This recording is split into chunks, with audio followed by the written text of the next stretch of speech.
سيئات أعمالنا من يهده الله فلا مضل له ومن يضلل فلا هادي له وأشهد أن لا إله إلا الله وحده لا شريك له وأشهد أن محمدا عبده ورسوله أما بعد فإن خير الحديث كتاب الله وخير الهدي هدي محمد صلى الله عليه وسلم وشر الأمور محدثاتها وكل محدثة بدعة وكل بدعة ضلالة وكل ضلالة في النار. أعوذ بالله من الشيطان الرجيم. بسم الله الرحمن الرحيم. أفأمن الذين مكروا السيئات أن يخسف الله بهم الأرض أو يأتيهم العذاب من حيث لا يشعرون. محترم حاضرین،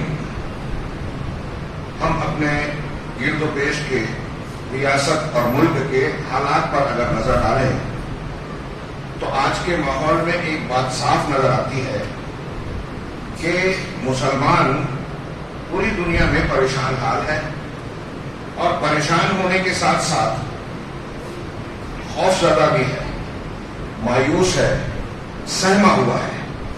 اس ہندوستان میں ہم اور آپ دیکھ رہے ہیں کہ ہر روز اخبار پڑھیں یا خبروں کے چینل دیکھیں، کوئی نہ کوئی خبر، کوئی نہ کوئی واقعہ اس طرح کا سامنے آتا ہے جس سے مسلمانوں کو چوٹ محسوس ہوتی ہے، ضرب لگتی ہے، اور آئندہ سے متعلق فکر اور تشویش لاحق ہوتی ہے۔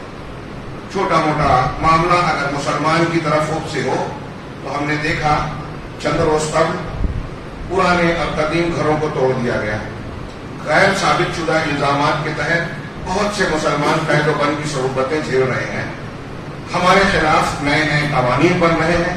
آپ کی اس ریاست میں ابھی ماضی میں حجاب کا معاملہ ہوا اور ہمارے ہی گھر سے ایک خاتون کو لے کر ہمارے خلاف فیصلہ کروایا گیا، اور پھر ابھی دوسری تلوار بھی لٹکا دی گئی حلال گوشت سے متعلق۔ یہ دو چار مثالیں سامنے رکھیے اور پھر اس کے علاوہ اور بھی غور کیجیے کہ مختلف قسم کی مصیبتیں، بعض جو ہے قدرتی طور پر، بعض مصنوعی انداز میں، بیماری ہو، وبا ہو، ابھی کچھ دنوں پہلے کورونا اور اس کا لاک ڈاؤن اور اس کا خوف، دہشت، اس سے متعلقہ اثرات اور نتائج جو معاشیات پر بھی پڑے، گھر گھر پر پڑے، ایسے ساری چیزیں ملائیں تو ہر طرف مصیبت ہے، مصیبتیں ہیں، مسائل ہیں، پریشانیاں ہیں، اور سب سے زیادہ مصیبت میں اگر کوئی نظر آ رہا ہے تو مسلمان۔ بہت سارے نقطۂ نظر سے لوگ گفتگو کرتے ہیں، ہم لوگ خود غور کرتے ہیں، پریشان ہوتے ہیں۔ ایک مسلمان مختلف قسم کی باتیں کرتا ہے، لیکن ایمان کے حوالے سے اللہ تبارک و تعالیٰ کے کلام اور اس کی جانب سے ہمارے لیے جو نسخہ، جو مسائل کا حل بتایا گیا ہے، اب ایسا لگتا ہے کہ مسلمان عقیدت تو رکھتا ہے، اس چیز سے مانتا نہیں۔ ہم قرآن سے عقیدت رکھتے ہیں، رمضان المبارک میں تلاوت کرتے ہیں، سنتے ہیں، رمضان کا پورا جشن، فضائل، برکات، ساری عظمتیں قرآن کے نزول سے جڑی ہے، یہ بھی مانتے ہیں۔ قرآن کا ایک ایک لفظ سچا ہے، بظاہر یہ بھی کہتے ہیں، لیکن اپنی پریکٹیکل لائف میں اسے ماننے کے لیے تیار نہیں ہے، اسے برتنے کے لیے تیار نہیں۔ یہ واقعات ذریعہ کوئی بھی بنتا ہو، ظہر الفساد فی البر والبحر بما کسبت ایدی الناس، کہ خشکی اور تری میں، سمندر میں جو بھی فساد بگاڑ ہو رہا ہے، قرآن کہہ رہا ہے، یہ ہم مانتے ہیں کہ نہیں مانتے ہیں؟ یہ لوگوں کے اپنے کرتوتوں کا نتیجہ ہے، لوگوں کی اپنی کارستانیوں کا نتیجہ ہے۔ یہ عمومی طور سے کہا رب العالمین نے، خصوصی طور سے سورہ توبہ کی آیت، یہ میں جو بیان کر رہا ہوں آپ بہت مرتبہ سنتے ہیں، بلکہ آپ لوگوں میں بہت سارے لوگ اسے بیان کرتے ہیں۔ اللہ نے فرمایا اولا یرون انہم یفتنون فی کل عام مرۃ او مرتین ثم لا یتوبون ولا هم یذکرون، کیا یہ دیکھتے نہیں کہ سال میں ایک یا دو مرتبہ ان کو فتنے میں ڈالا جاتا ہے، اسی مصیبت میں گرفتار ہوتے ہیں، فتنے مصیبت پریشانیوں میں آتے ہیں، ثم لا یتوبون، پھر بھی توبہ نہیں کرتے، ولا هم یذکرون، اور نہ ہی نصیحت حاصل کرتے ہیں، سدھرنے کو تیار ہی نہیں۔ مصیبتیں، پریشانیاں، قرآن کی اور بھی آیت ہے کہ باسا اور سرا میں، مالی تنگی میں، جسمانی پریشانیوں میں ہم نے پچھلی قوموں کو مبتلا کیا۔ کیوں کیا؟ لعلہم یتضرعون، تاکہ وہ گڑ گڑائیں، اللہ کے سامنے جھکیں۔ یہ مصیبتیں، پریشانیاں ہمیں سدھارنے آتی ہیں، ہمیں اپنا محاسبہ کرانے کے لیے مجبور کرتی ہیں، ہمیں خوف دلاتی ہیں، کس سے؟ حکومت سے نہیں، غیر مسلم ان عناصر سے نہیں جو مسلمانوں کے درپے ہیں، یہ ہمیشہ سے رہے ہیں اور رہیں گے۔ موسیٰ علیہ السلام کے سامنے فرعون تھا، ابراہیم علیہ السلام کے سامنے نمرود تھا۔ کوئی قوم، کوئی نبی، کوئی پیغمبر، کوئی اہل حق کا طبقہ ایسا نہیں گزرا ہے کہ باطل سامنے نہ ہو، پریشان نہ کیا ہو، جال اور منصوبے نہ بنائے ہو، چالے نہ چلے۔ خطرہ ان سے نہیں ہے، وقت کی کتنی بڑی بھی پاور ہو، کیسی بھی ٹیکنالوجی ہو، اس کائنات کا نظام رب العالمین چلاتا ہے، تدبیر وہ کرتا ہے، یہ ہمارا ایمان ہے۔ اور یہاں مادی اسباب سے زیادہ روحانی اسباب کام کرتے ہیں، لہذا ہمیں اس پر زیادہ توجہ دینے کی ضرورت ہے۔ بظاہر کتنے بھی تہی دامن ہو، کیا ہم اتنے بھی، آپ سوچئے تھوڑی دیر کے لیے، ہر سال واقعات پڑھتے ہیں نا، سیدنا ابراہیم علیہ السلام کو آگ میں ڈالنے کی کوشش کی گئی، کیا معاملہ تھا؟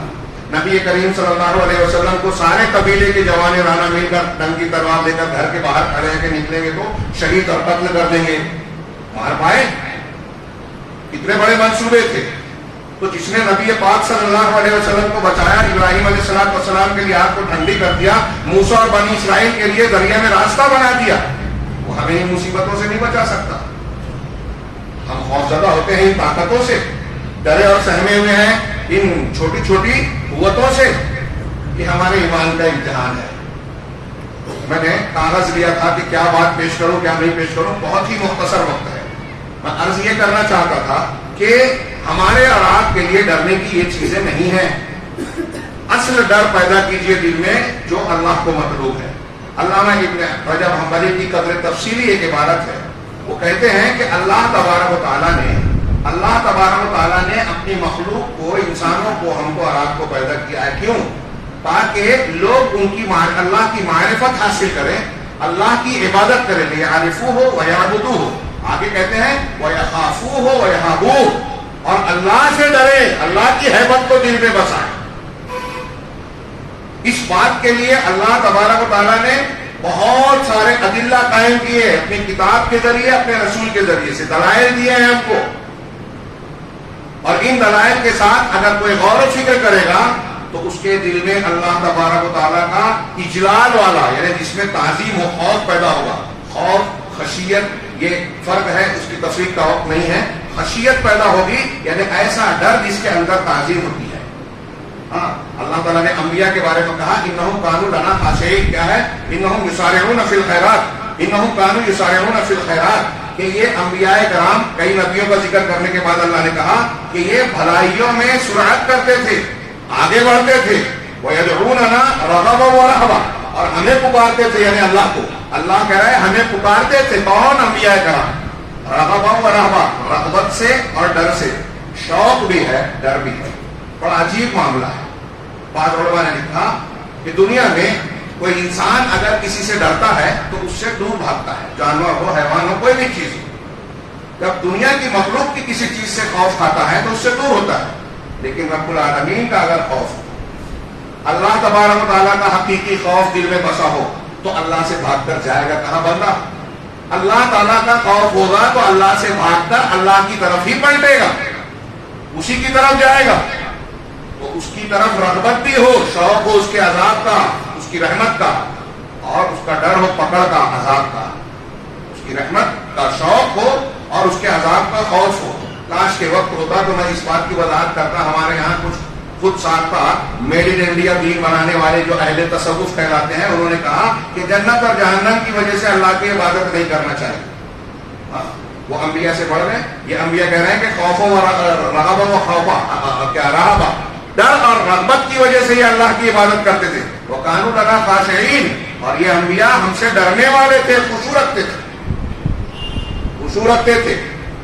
اللہ تبارک و تعالیٰ نے عام علماء کے بارے میں کہا انما یخشی اللہ من عبادہ العلماء، اللہ سے اس کے عالم بندے ہی ڈرتے ہیں۔ حضرت ابن عباس کہتے ہیں کہ جتنا علم ہے اتنا خوف پیدا ہوگا آپ کے اندر۔ ایک آدمی بہت بڑی ڈگری لے لیتا ہے، اللہ کا ڈر نہیں ہے تو عالم نہیں ہے قرآن کے معیار پر۔ ایک آدمی کے پاس ڈگری نہیں ہے لیکن اللہ کا ڈر ہے، اس کی باتوں کو مانتا ہے، سنتا ہے، اس کے کلام کو سننے کے بعد اس کا دل اللہ کے ذکر کی طرف نن پڑ جاتا ہے۔ تقشعر منہ جلود الذین کیا ہے؟ جلودہم وقلوبہم الی ذکر اللہ، جو قرآن نے صفت بیان کی کہ اللہ کے کلام کو سن کر ان کی جلدیں اور چمڑیاں اور ان کے دل جو ہے اللہ کے ذکر کے لیے نرم پڑ جاتے ہیں. جو ایسا ہے وہ عالم ہے، اور جس کے اندر یہ جتنی صفت ہے وہ اتنا اعلیٰ مقام کا ہے.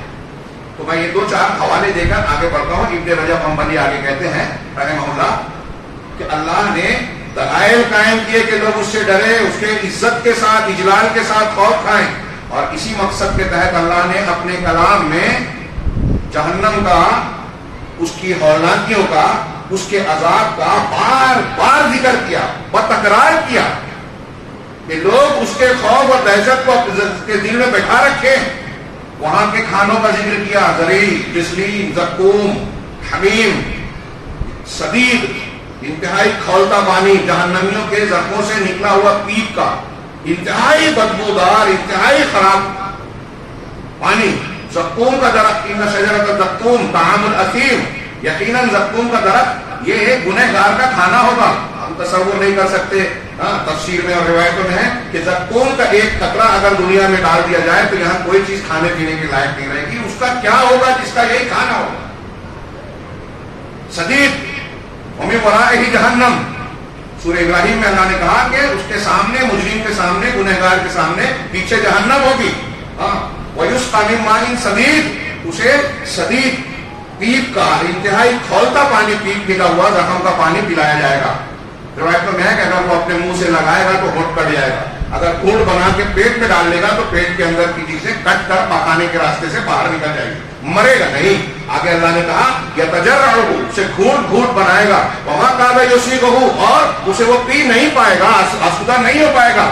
ویأتیہ الموت من کل مکان، ہر طرف سے اسے موت آئے گی. وما ہوا بمیت، لیکن وہ مر نہیں پائے گا، مرے گا. ہر طرف سے آئے گی کی تشریح اہل علم نے کی کہ اس کے پور پور سے آئے گی، جسم کے ایک ایک حصے سے آئے گی. اور جو ہمارے جسم پر بال ہوتے ہیں، ایک سوراخ اور مسام، ہر جگہ سے موت آئے گی، مرے گا نہیں. موت کو پکارے گا. وہم یستریخون فیہا، وہ اس پہ چیخیں گے، چلائیں گے، ربنا اخرجنا نعمل صالحا غیر الذی کنا نعمل، کہ پروردگار اس جہنم سے ہمیں نکال دے، ہم اس عمل کے علاوہ دوسرا عمل کریں گے جو دنیا میں کرتے تھے، ہم اچھا کام کریں گے. اللہ تعالیٰ کی طرف سے کہا جاتا ہے اللہ ایسا ہرگز نہیں ہوگا. الم نعمرکم ما یتذکر فیہ من تذکر، کیا ہم نے تم کو دنیا میں اتنا موقع نہیں دیا تھا، اتنی عمر نہیں دی تھی جس میں نصیحت حاصل کرنے والا نصیحت حاصل کر سکتا تھا، سدھرنے والا سدھر سکتا تھا. وجاءکم النذیر، اور تمہارے پاس ڈرانے والے آ بھی گئے تھے.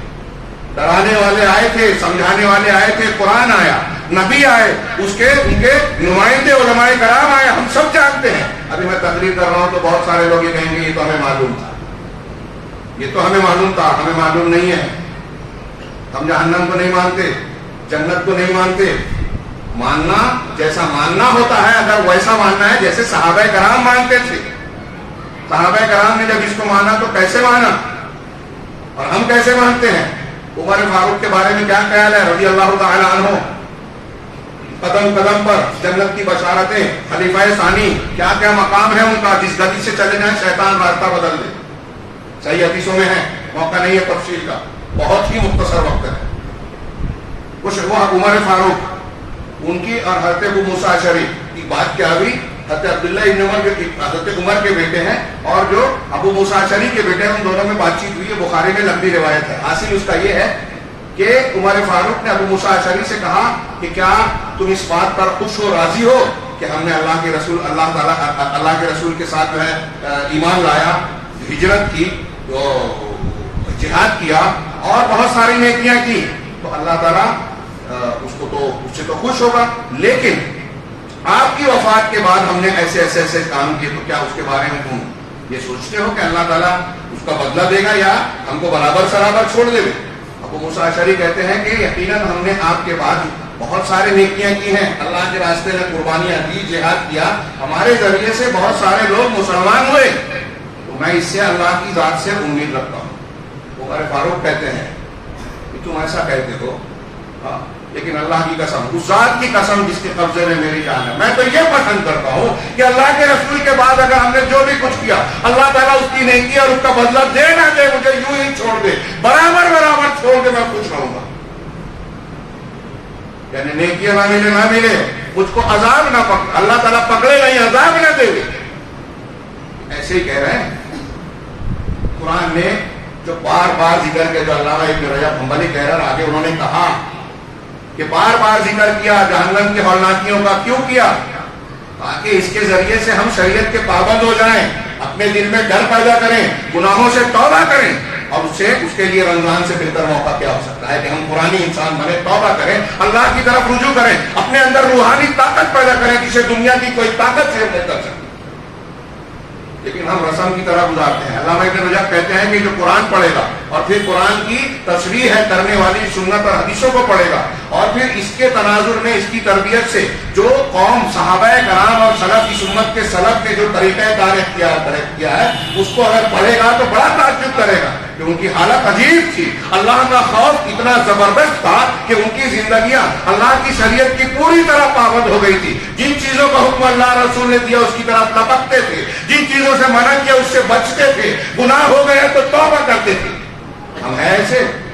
زبانی جمع خرچ، قابلیت کا مظاہرہ، علماء پہ تنقید، کیلا نکالنا، غیر ضروری مباحث ہمیں بہت آتی ہے، عمل کرنا، قوم کی تعمیر کرنا، ان امور کو اختیار کرنا جو ہمیں اور ہمارے گھر اور خاندان کو اور ہماری قوم کو طاقتور بنائے، یہ ہمیں نہیں آتا۔ یہ صحابہ کرام کو آتا تھا۔ علامہ ابن رجب حنبلی کہتے ہیں کہ یہی وجہ تھی کہ ان کے دل میں اللہ کا خوف تھا، اللہ کا ڈر تھا۔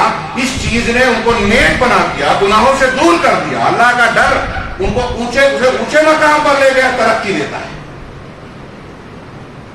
بہت ساری چیزیں تھی۔ قبرص فتح ہوا، ایک ملک فتح ہوا مسلمانوں کے ہاتھوں۔ جبیر بن نفیر، علامہ ابن قیم نے یہ روایت نقل کی، الجواب الکافی میں یہ ذکر کیا یہ واقعہ کہ قبرص فتح ہوا، مسلمان فتوحات کو سمیٹ رہے ہیں اور جو دشمن جو جیل آئے تھے ان کو الگ کر رہے تھے۔ کوئی غلام بن گیا، کسی کی قیدی بنایا گیا جو جس کا جو حقدار تھا۔ کہہ رہے ہیں کہ جبیر کہہ رہے ہیں کہ یہ منظر جاری تھا کہ میری نظر پڑی ایک کنارے حضرت ابو دردہ صحابی رسول، حضرت ابو دردہ رضی اللہ تعالیٰ عنہ کنارے بیٹھ کر رو رہے تھے۔ ان کو روتا دیکھ کر میں پوچھا کہ ما یبکیکا فی یوم اعد اللہ الاسلام و اہلہ، کہ ارے ابو دردہ آپ کو کون سی چیز رلا رہی ہے ایک ایسے دن میں جس میں اللہ تبارک و تعالیٰ نے اسلام اور اہل اسلام کو عزت سے نوازا، عزت بخشی۔ ویحک یا جبیر، اے جبیر تمہارے ہے، تم پر تعجب ہے، تمہارا برا ہو، غور کرو کہ یہ قوم جس کو آج ہم نے فتح کیا ہے، اللہ نے اس کو سلطنت دی تھی، ملک دیا تھا، عزت دی تھی، لیکن جب اس نے اللہ تبارک و تعالیٰ کے نزدیک مخلوق کی کتنی غیر اہمیت ہے، کوئی قوت اور طاقت اور حیثیت نہیں ہے، اللہ تعالیٰ ناراض ہو جائے تو آن کے آن میں قوموں کو کے عروج کو زوال میں بدل دے۔ آج یہ امریکہ، یہ فلاں اور فلاں، یہ مسلمانوں کے گھروں کو توڑنے والے، مسلمانوں کو پر ظلم و زیادتی کرنے والے، وہ بھی سنیں، ہم بھی سنیں۔ ابو دردہ کیا کہتے ہیں؟ قرآن کہتا ہے لا تحسبن الذین، یا کیا ہے کہ لا تحسبن الذین لا تحسبن اللہ غافلا عما یعمل الظالمون، کہ ظالم لوگ جو کچھ کر رہے ہیں وہ ایسا نہ سمجھیں کہ اللہ غافل ہے۔ ہمارے وہ نوجوان جو چھپ چھپ کر الٹی سیدھی حرکتیں کرتے ہیں، موبائل پر گندی فوٹو، گندی تصویریں، گندی کلپ دیکھتے ہیں، وہ سن لیں اللہ سے کہیں کوئی بھی محسوس نہیں ہے، میں جو ہے چھپا ہوا نہیں ہو سکتا۔ یہ غافل لوگ وہ مسلمانوں کے لیے بھی ہے، وہ نریندر مودی کی حکومت ہو، فلاں اور فلاں کی حکومت ہو، وہ بھی سن لے، دنیا کا کوئی بھی ہو، یہ اللہ کا قانون۔ اللہ کو غافل مت سمجھو جو ظالم لوگ کر رہے ہیں۔ انما یؤخرهم لیوم تشخص فیہ الابصار، اللہ ان کو ڈھیل دے رہا ہے، چھوڑ رہا ہے اس دن کے لیے جب نگاہیں آنکھیں پھٹی کی پھٹی رہ جائیں، مقتعین مقنعی رؤوسہم، اس طرح کے وہ دن سر پر دوڑے جائیں گے، ان کے سر اوپر کی طرف اٹھے ہوئے ہوں گے، لا یرتد الیہم طرف، ان کی آنکھ خود ان کی طرف بھی نہیں پلٹے گی، وافئدتہم ہوا، اور ان کا دل خالی ہوگا، گرا ہوا ہوگا، انتہائی خوفناک ماحول ہوگا۔ پچھلے ہفتے کے خطبے میں نے ذکر کیا کچھ مناظر قرآن کی کہ وہاں کوئی کسی کا نہیں ہوگا، بھائی باپ باپ رشتے دار سب ایک دوسرے سے بھاگیں گے، دوست جو دنیا میں ایک دوسرے کے دوست کا دشمن بن جائیں گے، جس کے پیچھے چلتے جائیں گے، تمہاری وجہ سے میں گمراہ ہوا ہوں، کہنا تمہاری وجہ سے میں بڑا بنا بیٹھا تھا۔ یہ جو آج اترا رہے ہیں، مسلمانوں پر ظلم کر رہے ہیں، یہ اللہ کا قانون دیکھیں۔ ابو دردہ نے انہی آیتوں وغیرہ کی روشنی میں اس سے کہا یا جبیر اللہ تعالیٰ کے نزدیک مخلوق کا کیا معاملہ ہے، غور کرو۔ یہ قوم اللہ نے اسے عزت بخشی تھی، اللہ نے اسے عزت بخشی تھی، لیکن جب انہوں نے اللہ کے حکم کو ضائع کیا، ظلم کیا، تو اللہ تعالیٰ نے ان کی کیا حالت کر دی دیکھ لو۔ اور ان کا کیا دیکھنا، آج مسلمانوں کی حالت دیکھ لو۔ ابو دردہ اس وقت اخیار کو دیکھ کر رو رہے تھے، آج مسلمانوں کو دیکھتے تو کیا ہوتا ہے۔ میں عرض کرنا چاہتا ہوں، غور کیجیے، کاش کہ موقع ہوتا تو میں کچھ آیتیں پیش کرتا، جنت اور جہنم کے مناظر، ہمیں ڈرنا چاہیے ان سے۔ اللہ تبارک و تعالیٰ کی ایک دو آیت پیش کروں۔ اللہ تبارک و تعالیٰ نے ارشاد فرمایا، لہم من جہنم لہم من فوقہم ظلل من النار ومن تحتہم ظلل۔ جہنمیوں کے بارے میں یہ سورہ زمر کی، میں وقت کم ہونے کی وجہ سے بیچ کا حصہ صرف پڑھ رہا ہوں۔ جو مقصود ہے کہ ان جہنمیوں کے لیے اوپر سے آگ کا سائبان ہوگا۔ ظلل ظلہ کی جمع، سایہ سائبان، جو چھت ہوتی ہے سایہ کرتا ہے، تو اوپر سے بھی چھت، ومن تحتہم ظلل، نیچے سے بھی چھت، چھت نیچے نہیں ہوتی۔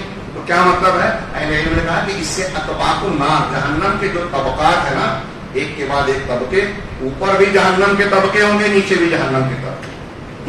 اللہ نے فرمایا ذالک یخوف اللہ بہ عبادہ۔ میں بس یہی میرا موضوع ہے آج کا، لیکن موقع نہیں ہے، اس لیے مجھے اعتراف ہے کہ میں بہت ہی ادھوری بات کر کے جاؤں گا انشاءاللہ، بہت ہی ادھوری رہ جائے گی، کوشش تو تھی کہ وقت ملتا۔ اللہ تعالیٰ کہہ رہا ہے کہ یہ وہ آگ ہے جس سے اللہ اپنے بندوں کو ڈراتا ہے۔ ذالک یخوف اللہ عبادہ، کہ یہ وہ آگ ہے، وہ عذاب ہے جس سے اللہ اپنے بندوں کو ڈرا رہا ہے۔ یا عبادی فاتقون، لہذا ہے میرے بندو تم اس سے ڈرو۔ سفیان بن عیینہ کا قول ہے غالباً کہ جہنم جو اللہ نے بنائی اور ہم کو اور آپ کو بتایا نا، یہ اس کی رحمت ہے کہ اگر ہم اس کو مان لیں، اس کا یقین کر لیں، تو اس کے ذریعے سے ہم سدھر جائیں، یہ ہمارے لیے خیر ہے، اس کی ضرورت ہے۔ تو جہنم کو بھولا ہوا ہوتا ہے، جو جہنم کو نہیں جانتا وہ اللہ کی نافرمانیاں کرتا ہے، ظلم کرتا ہے، سرکشی کرتا ہے، ابلیس کے پیچھے چلتا ہے، اور نتیجے میں اپنے آپ کو یہاں بھی ہلاک کرتا ہے، وہاں بھی برباد کرتا ہے، ہولناک عذاب کے حوالے کرتا ہے۔ یہ اللہ تعالیٰ نے جو فرمایا کہ ان کے اوپر آگ نیچے آگ، اکثر میں بیان کرتا ہوں، میں کیا بیان کرتا ہوں، قرآن بیان کرتا ہے، میں اسے دہراتا ہوں کہ آپ قرآن کی آیتوں کو جمع کیجئے، آگ کیسی کیسے لوگوں کو گھیرے گی۔ ہاں، سورہ ابراہیم نے کہا سرابیلہم من قطران وتغشی وجوہہم النار، کہ ان جہنمیوں کا، گنہگار لوگوں کا لباس اور پوشاک جو ہے وہ تانبے کی ہوگی، نحاس کی ہوگی۔ ویغشی وجوہہم النار، تارکول کی، اس کی نحاس کیا کہتے ہیں، تارکول یا ڈامر کیا کہتے ہیں، اس کا لباس ہوگا، اور آگ ان کے چہرے کو جھلس رہی ہوگی، ان پر چھا رہی ہوگی۔ دوسری جگہوں پہ نحاس کا لفظ ہے۔ بعض علماء نے کہا کہ جتنی بھی دھاتیں پائی جاتی ہیں ان سب میں سب سے زیادہ گرم ہونے والی دھات یہ تانبا ہے، اور اللہ تبارک و تعالیٰ نے ان کے تانبے کے لباس اس لیے کہا کہ جہنم کی آگ انہیں پوری طرح سے گھیرے ہوئے ہوگی۔ اللہ تبارک و تعالیٰ نے دوسری جگہ فرمایا اِنَّا أَعْتَدْنَا لِلظَّالِمِينَ نَارًا، سورہ کہف کی آیت ہے، ہم نے ظالموں کے لیے جہنم تیار کر رکھی ہے۔ اِنَّا أَعْتَدْنَا لِلظَّالِمِينَ أَحَاطَ بِهِمْ سُرَادِقُهَا، اس کی تانتیں، جو خیمے کا ٹینٹ ہوتا ہے نا، اس کی تانتیں ان کو گھیرے ہوئے ہوگی۔ ہاں، ان کی تانتیں ان کو گھیرے ہوئے ہوگی۔ أَحَاطَ بِهِمْ سُرَادِقُهَا وَإِنْ يَسْتَغِيثُوا يُغَاثُوا بِمَاءٍ كَالْمُهْلِ، اور اگر وہ پانی مانگیں گے تو ایسے پانی سے ان کی مدد کی جائے گی، ان کو دیا جائے گا کالمہل، جو پگھلے ہوئے تانبے کی طرح ہوگا، یا تیل کی وہ تلچھٹ جو انتہائی کھولتا ہوا ہوتا ہے، مہل کا دونوں ترجمہ کیا جاتا ہے، تو پگھلے ہوئے تانبے کی طرح پانی سے ان کی مدد کی جائے گی۔ یہ سورہ کہف کی آیت ہے۔ قطعت لہم، سورہ حج میں کہا قطعت لہم ثیاب من نار، ان کے لیے آگ کے کپڑے کاٹے جائیں گے۔ کچھ لوگوں نے کہا کہ یہ آگ کا کپڑا وہی نحاس، اور اس کے ذریعے سے ان کے اوپر پہنایا جائے گا، کچھ کہتے ہیں کہ نہیں، آگ کے ٹکڑے ان کے اوپر ڈالے جائیں گے۔ قطعت لہم ثیاب من نار وصب من فوق رؤوسہم ویصب من فوق رؤوسہم الحمیم، اور ان کے سر کے اوپر سے انتہائی کھولتا ہوا پانی ڈالا جائے، اور ان کے لیے اس میں آگ کے جہنم میں ہتھوڑے ہوں گے جب بھی اس سے کسی غم سے نکلنے کی کوشش کریں گے۔ معاف کیجیے، اس سے پہلے اللہ نے فرمایا کہ یسحر بہ معافی معافی بطونہم والجلود، وہ جب کھولتا پانی ڈالا جائے گا تو ان کی چمڑیاں اور ان کے پیٹ کے اندر کی چیزیں اس سے گل کر کٹ کر نکلتی جائیں گی۔ تصور کیجئے تھوڑی دیر کے لیے اپنے لیے کیا ایسی بھیانک آگ اور عذاب ہم جھیل پائیں گے، اس کے لیے تیار ہیں، گوارا ہے؟ ہمارے بچے جن کا ہاتھ ٹوٹنا اگر مائیں بہنیں سن رہی ہیں تو وہ بطور خاص غور کریں، ہم بھی غور کریں کہ بچوں کا، بیٹوں کا، جن کو چھوٹی سی چوٹ لگ جانا ہم کو دکھ دے دیتی ہے، ناقابل برداشت بات میں معلوم ہوتی ہے، کیا اتنی بھیانک آگ اور عذاب ہم کو گوارا ہے؟ موقع نہیں ہے میں کچھ اور بھی یہاں میں عرض کرنا چاہتا تھا کہ جہنم کی آگ جہنمیوں کے دل میں بھی گھسے گی، کپڑے کی طرح بھی ہوگی، اوپر سے بھی جلائے گی، کمرے کی طرح بھی گھیرے ہوئے ہوگی، اور ان کو کہیں کہیں بالکل سختی سے کون دیا جائے گا، یعنی تنگی میں ڈال دیا جائے گا۔ یہ سب مضامین قرآن میں مختلف مقامات پر ہیں، اس کے پیش کرنے کا موقع نہیں ہے۔ میں یہ عرض کرنا چاہتا ہوں کہ اس کا نتیجہ کیا ہے اور کیا ہونا چاہیے۔ احادیث میں اس کی جو بھیانک صفات بیان کی گئی ہیں وہ الگ ہے۔ اللہ تبارک و تعالیٰ نے کہا کہ اس جہنم سے کوئی غائب نہیں ہو سکے گا، وہاں سے کوئی فرار نہیں اختیار کرے گا، بھاگ نہیں پائے گا۔ موت کو پکاریں گے، موت نہیں آئے گی، جو ابھی سورہ فاطر کی آیت پڑھی اور دوسرے کئی مقامات پر یہ کہا گیا کہ موت کو پکاریں گے، موت آئے گی نہیں۔ اللہ جہنمی کہیں گے فرشتے سے، مالک جہنم سے جو وہاں کا داروغہ ہے کہ یا مالک کو لیقضی علینا ربک، اے مالک اپنے پروردگار سے کہو کہ ہمیں ختم کر دے۔ وہ کہے گا ایسا نہیں ہو سکتا، تم کو یہیں ٹھہرنا اور رہنا ہے، موت نہیں آئے گی، عذاب گھٹے گا نہیں۔ ایسا نہیں ہے کہ دنیا میں مشکل آتے آتے آدمی کو چھیلنے کی عادت پڑ جاتی ہے تو وہاں بھی عادت لگ جائے گی، قبول کر لیں گے، نہیں۔ فذوقوا فلن نزیدکم الا عذابا۔ حضرت عبداللہ بن عمرو کہتے ہیں کہ میں نے جہنم کی شدت کے تعلق سے اس سے زیادہ سخت آیت قرآن میں نہیں پڑھی کہ اللہ یہ کہہ رہا ہے کہ تم اس عذاب کا مزہ چکھو، ہم تمہارے عذاب میں ہی زیادتی کریں گے، یعنی دن گزرنے کے ساتھ عذاب گھٹے گا نہیں بلکہ اور بڑھے گا۔ اللہ اکبر، اللہ ہمیں آپ کو اس سے محفوظ رکھے۔ لیکن اس کا ڈر ہمارے اندر جب پیدا ہوگا تو کیا اوصاف پیدا ہوں گے؟ میں نے کچھ حوالے دیے صحابہ کرام کے بارے میں، سلف کے بارے میں، دو چار باتیں کہہ کے آپ کو دعوت دوں گا کہ ہم آپ اپنا محاسبہ کریں۔ اور میں یہ عرض کرنا چاہتا ہوں کہ یہ رمضان اگر ہم کو نہیں سدھار سکا، اس مہینے میں بھی ہم نے اپنے آپ کی اصلاح نہیں کی، گناہوں سے توبہ نہیں کی، تو بہت کم امید ہے کہ بعد میں ہم سدھر پائیں گے۔ اس مہینے میں اللہ نے سارا انتظام کیا، جنت کے دروازے کھول دیے، جہنم کے بند کر دیے، فرشتوں کو، شیطان کو روک دیا، اس کو بندی بنا دیا، اس کا اثر کم کر دیا۔ اللہ کی طرف سے روز اعلان ہوتا ہے کہ نیکی کرنے والے آگے بڑھ رہے، برائی کرنے والے پیچھے ہٹ جا۔ ہر روز اللہ جہنم سے آزادی دیتا ہے، ہر روز جس جہنم کا ذکر کر رہے ہیں رمضان المبارک میں آزادی ملتی ہے۔ اور پھر اس کو پا لینے کے بعد اگر کوئی نہیں سدھارتا، اللہ تعالیٰ کو نہیں مناتا، توبہ استغفار نہیں کرتا، تو جبریل امین نے جو فرشتوں کے سردار ہیں انہوں نے بددعا دی کہ اللہ جو رمضان پائے اور پھر اپنی بخشش نہ کروا لے تو اس کو اپنی رحمت سے دور کر، لعنت فرما۔ اور نبیوں کے سردار نے آمین کہا، آپ وہ حدیث بار بار سن چکے ہیں ممبر پر چڑھتے جانا۔ تو فرشتوں کے سردار نے بددعا دی، نبیوں کے سردار نے آمین کہا، کس کے لیے؟ جو رمضان پائے اور اپنی بخشش نہ کروا لے۔ کتنا بدقسمت ہے وہ آدمی۔ کیا ہم اور آپ چاہیں گے کہ ایسے بدقسمتوں میں شمار ہوں؟ صحابہ کرام کا حال پڑھیے، نیکیاں کر کے ڈرتے رہتے تھے۔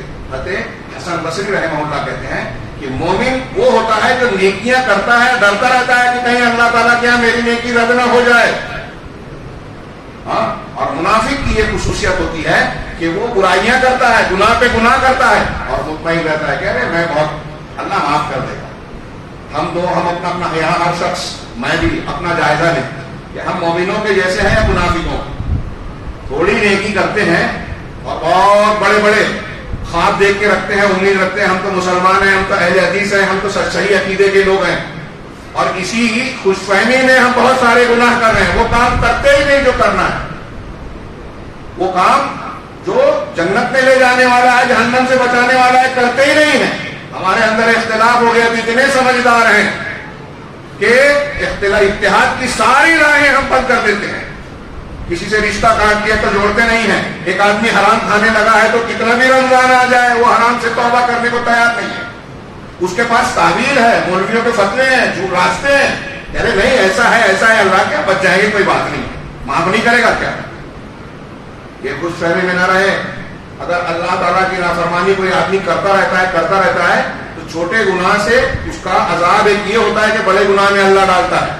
فَلْيَحْذَرِ الَّذِينَ يُخَالِفُونَ عَنْ أَمْرِهِ أَن تُصِيبَهُمْ فِتْنَةٌ. کاش وقت ہوتا میں صرف اتنا کہوں کہ چھوٹے گناہ کرتے کرتے آدمی شرک اور کفر تک چلا جاتا ہے، احساس نہیں ہوتا. تو کسی بھی گناہ کو چھوٹا سمجھ کے جری نہ بن جائیے. عمر فاروق، صحابہ کرام، ایک دو بات نقل کرو. امام بخاری نے عبداللہ بن ابی ملیح بن ابی ملیحہ، بہت بڑے تابعی ہیں، ان کا قول نقل کیا. وہ کہتے ہیں ادرکت 30 من اصحاب رسول اللہ صلی اللہ علیہ وسلم، میں نے اللہ کے رسول صلی اللہ علیہ وسلم کے صحابہ میں سے 30 صحابہ سے ملاقات کی، ان کو پایا. کلہم یخاف علی نفسہ النفاق، ان میں سے ہر کوئی اپنے آپ پر نفاق کا ڈر رکھتا تھا. ڈرتے تھے کہ میں منافق تو نہیں ہوں. ابھی عمر فاروق کا تذکرہ ہوا نا، ان کے کتنے واقعات ہیں. ایک مرتبہ نماز جنازہ پڑھنے کے لیے کھڑے ہوئے، ابھی جماعت کھڑے ہونے سے پہلے پیچھے پلٹے تو دیکھیں کہ حضرت حذیفہ بغیر نماز پڑھے ہوئے واپس جا رہے ہیں. یہ صحابی تھے صاحب سر رسول، اللہ کے رسول کے رازدار کہلاتے تھے حضرت حذیفہ، فتنوں کے جانکار. ان سے لوگ پوچھتے تھے کہ کیا اللہ کے رسول نے اور کیا کیا بتایا فتنوں کے بارے میں. عمر فاروق تک پوچھتے تھے. تو ان کو دیکھ کر حضرت عمر چونک گئے. نماز تو پڑھا دی، واپس لوٹ کر ان سے پوچھا کہ آپ نے نماز نہیں پڑھی، اس کا مطلب یہ کہ جس کا جنازہ تھا وہ منافق تھا، اللہ کے رسول نے آپ کو بتایا تھا. حذیفہ، میں تم سے یہ پوچھنا چاہتا ہوں کہ کہیں اللہ تبارک اللہ کے رسول صلی اللہ علیہ وسلم نے میرا نام بھی منافقین میں تو بتائی شمار کرا ہے. کون پوچھ رہا ہے؟ عمر فاروق، کہ میں تو منافقین میں نہیں ہوں. اے حذیفہ، ہاں نہیں، آپ کی بات تو نہیں ہے، سوال ہی نہیں. عمر فاروق ڈر رہے ہیں اور ہم لوگ مطمئن ہیں، گناہ پہ گناہ کیے جا رہے ہیں. نہ اللہ کا حق ہم کو یاد ہے، نہ رسول کے حقوق ادا کرتے ہیں، نہ مسجد جماعت اور اس کے حقوق کو جانتے ہیں. 2-4 چیزوں کو جان کر قابلیت کا مظاہرہ کرتے ہیں اور سمجھتے ہیں جنت ہمارے کاندھے پہ ہے، اتنے مطمئن ہیں. وہ رویا کرتے تھے. عمرو بن عاص صحابی رسول ہیں، صحیح مسلم کتاب الایمان میں اٹھائیے لمبا واقعہ. ابن شماسہ مہری اور ان کے ساتھی ان سے ملنے گئے، عیادت کرنے گئے. آخری وقت ہے، کہا ہم لوگ کھڑے ہوئے تھے، ان کے بیٹے بھی ساتھ میں تھے.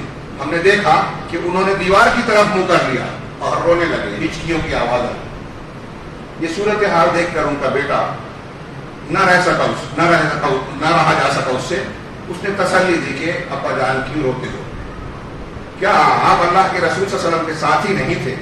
اللہ کے رسول صلی اللہ علیہ وسلم نے کے ساتھ آپ نے نیکیاں نہیں کی اور آپ کو بشارتیں نہیں ملی؟ آپ کو اللہ کے رسول نے ایسی ایسی بشارت دی. میں اپنے الفاظ میں روایت کو بیان کر رہا ہوں، وقت نہیں ہے. تو انہوں نے منہ پھیر کر کہا کہ مجھ پر 3 دور آئے. ایک دور وہ تھا جب جاہلیت میں تھا، اس وقت میرے نزدیک یہ رجحان تھا، میرے نزدیک سب سے زیادہ قابل نفرت شخصیت محمد رسول اللہ صلی اللہ علیہ وسلم کی تھی اور میں یہ چاہتا تھا کہ آپ کو پاؤں تو قتل کر دوں. اگر اس حالت میں میری موت ہو جاتی تو یہ بات طے تھی کہ میں جہنم میں جاتا. پھر اللہ تبارک و تعالیٰ نے مجھ پر فضل اور احسان کیا، مجھے ایمان کی توفیق ملی. میں رسول اللہ صلی اللہ علیہ وسلم کے ہاتھ پر بیعت کرتا ہوں، ایمان لاتا ہوں. اس وقت میری حالت یہ تھی کہ دنیا میں سب سے زیادہ محبوب شخصیت رسول کی تھی، ان کے لیے سب کچھ قربان کرنے کے لیے تیار ہے. پھر آپ کی وفات ہو گئی. اب آپ کے بعد ہم لوگوں نے جو کیا وہ کیا. بعد میں کتنے سیاسی جھگڑے اور کیا کیا معاملات ہوئے. عمرو بن عاص معاویہ کے ساتھ تھے. تو کہا کہ ہم سے جو کچھ ہوا. اب میں سوچتا ہوں کہ یہ جو بات کے میرے معاملات ہیں، میں نہیں جانتا کہ میرے ساتھ کیا ہوگا. اللہ رب العالمین بھی مجھے کیا کرے گا؟ جب اللہ کے رسول کے ساتھ تھا اس وقت میں مرتا تو مجھے امید تھی کہ مجھے معاف کر کے اللہ جنت میں ڈالتا، لیکن اب مجھے خوف ہے کہ میرے ساتھ اللہ تعالیٰ کا کیا معاملہ ہوگا. میں نہیں جان سکتا، نہیں کہہ سکتا. حضرت حنظلہ اسدی آخری روایت پیش کروں، وقت ہو چکا ہے، بہت کچھ باقی ہے موضوع سے متعلق، لیکن مجبور ہوں. ایک واقعہ حضرت حنظلہ اسدی، یہ بھی بخاری مسلم کی روایتوں میں سے ہے، یہ دونوں میں سے ایک میں ہے. وہ کہتے ہیں کہ میں حضرت ابوبکر صدیق ان کے پاس آئے، پوچھا کیا حال ہے؟ تو انہوں نے کہا نافق حنظلہ تو منافق ہو گیا. ابوبکر صدیق نے کہا کہ ایسا کیوں کہتے ہو؟ صحابی ہیں، پکے مسلمان ہیں، اپنے آپ کو کہہ رہے ہیں کہ میں تو منافق ہو گیا. ہم لوگ اس طرح جائزہ لیتے ہیں کیا؟ تو ابوبکر صدیق کہتے ہیں کہ اس طرح کیوں کہہ رہے ہیں؟ کہا صدیق اکبر کہ معاملہ یہ ہوتا ہے کہ جب ہم اللہ کے رسول صلی اللہ علیہ وسلم کی مجلس میں ہوتے ہیں، جنت و جہنم کا تذکرہ کرتے ہیں، اس وقت ہمارے دل کی کیفیت کچھ الگ ہوتی ہے. لیکن جب ہم اپنے گھر بار کاروبار میں مشغول ہو جاتے ہیں تو ہماری کیفیت بالکل تبدیل ہو جاتی ہے. اب صحابی رسول کے سوچنے کا انداز دیکھیے، وہ کیا کہہ رہے ہیں کہ ہم یہاں ہیں تو الگ کیفیت، وہاں ہیں تو الگ کیفیت یہی تو منافقت ہے کہ یہاں الگ وہاں الگ، اندر کچھ باہر کچھ، یہ نفاق ہے. ظاہر میں باطن کے خلاف ہو، اندر کفر ہے، ظاہر میں اسلام ہو، اس کو منافقت کہا گیا. نفاق اکبر اور عمل میں ہو تو نفاق عملی. بہرحال انہوں نے کہا کہ یہاں ہماری حالت کچھ ہوتی ہے، وہاں ہماری حالت کچھ ہوتی ہے، تو ان کو لگا کہ یہ بھی نفاق ہے. تو ابوبکر صدیق رضی اللہ تعالیٰ عنہ صدیق اکبر ہیں، نبی کے بعد عمر کے سب سے زیادہ اعلیٰ درجے کی شخصیت. وہ کہتے ہیں کہ ایسی کیفیت تو میری بھی ہوتی ہے، تو اگر ایسا نفاق ہے تو چلو اللہ کے رسول اللہ پر بتائیں. پہنچے، بتایا سلام علیکم کے بعد. تو اللہ کے نبی صلی اللہ علیہ وسلم نے پوچھا کہ کیوں کہہ رہے ہو؟ کہا ایسی ایسی بات ہے کہ آپ کے پاس کچھ اور حالت ہوتی ہے، جب اللہ کا ذکر، جنت جہنم کا ذکر ہوتا ہے الگ کیفیت ہوتی ہے، گھر میں الگ، کاروبار میں الگ. تو اللہ کے نبی صلی اللہ علیہ وسلم نے کہا کہ اگر تم اس حالت میں جیسے میری مجلس میں ہوتے ہو وہی کیفیت تم پر رہ جائے بازاروں میں، گھروں پہ، لصافحتکم الملائکہ فی اسواقکم وعلی فروشکم او کما ورد فی الحدیث. اگر ایسی ہی حالت جیسے میرے پاس رہتی ہو ویسے ہی نیک دل، صاف ستھرے، اللہ سے ڈرنے والے ہر وقت تم رہو گے تو فرشتے راستوں میں، بازاروں میں اور تمہارے بستروں پر تم سے مصافحہ کریں گے. ولیکن ساعۃ و مساعۃ یا حنظلہ، لیکن اے حنظلہ الگ الگ وقت میں الگ الگ کیفیات ہوتی ہیں. میرے بھائیوں، دینی ماؤں اور بہنوں، غور کریں. میں نے کئی باتیں بیان کی، شاید آپ کو ادھورا پڑ لگے، لیکن یہ چیزیں ایک دوسرے سے مربوط ہیں. جو آج کے حالات ہیں، پہلا ایک پہلو وہ ہے، ان حالات کا تجزیہ کرتے ہوئے جہاں ہم یہ دیکھتے ہیں کہ مسلمان کمزور ہیں، ان کی طاقت ہے محکموں میں، پولیس میں، حکومت میں، اسباب و وسائل میں ان کے پاس ایسا ہے، امریکہ کے پاس اتنی طاقت ہے، فلاں کے پاس اتنی ٹیکنالوجی ہے، اور مسلمان اس کو جب پڑھتا ہے، دیکھتا ہے تفصیل تو گھبرا جاتا ہے. ان سے ڈرنے کی ضرورت ہے. کائنات کا نظام اللہ چلا رہا ہے، یہ بنیاد بنائی ہے، اور اس کائنات میں ایک پتا بھی اللہ کی مشیت اور مرضی کے بغیر نہیں ہلتا. اس لیے مادی اسباب سے زیادہ روحانی اسباب پر بھروسہ کیجیے. ایک رمضان کے روزے ہمیں متقی بنانے آئے نا، اللہ تعالیٰ نے کہا وَمَن يَتَّقِ اللَّهَ يَجْعَلْ لَهُ مَخْرَجًا. جو اللہ کا تقوی اختیار کرے گا اللہ اس کے لیے ہر تنگی مصیبت سے نکلنے کا راستہ بنا دے گا. وَيَرْزُقْهُ مِنْ حَيْثُ لَا يَحْتَسِبُ، اور ایسے راستے سے روزی دے گا جہاں سے وہ گمان نہیں کر سکتا. تقوی ہوگا تو اللہ روزی دے گا. ہم کو سمجھ میں نہیں آتا، ہم کو سمجھ میں نہیں آتا کہ تقوی کا تعلق روزی سے کیسے. فاطمہ رضی اللہ تعالیٰ عنہ نے کہا کہ غلام دے دو، میرے ہاتھ میں چھالے پڑ گئے. اللہ کے رسول رات میں پہنچ کے کہتے ہیں کہ جب بستر پہ تو 33 مرتبہ سبحان اللہ، 33 مرتبہ الحمدللہ، 34 مرتبہ اللہ اکبر کہو. میں نے کئی جگہ تقریروں میں کہا کہ ہماری ماں بہنوں سے جا کے پوچھا اگر وہ کہیں گے کہ مجھ کو واشنگ مشین رات اور آپ پوچھیں بولیں کہ سبحان اللہ الحمدللہ اللہ اکبر پڑھو تو کیا بولے گی؟ کیا بولے گی؟ لیکن اللہ کے رسول نے اپنی دختر کو یہ کہا. کیوں کہا؟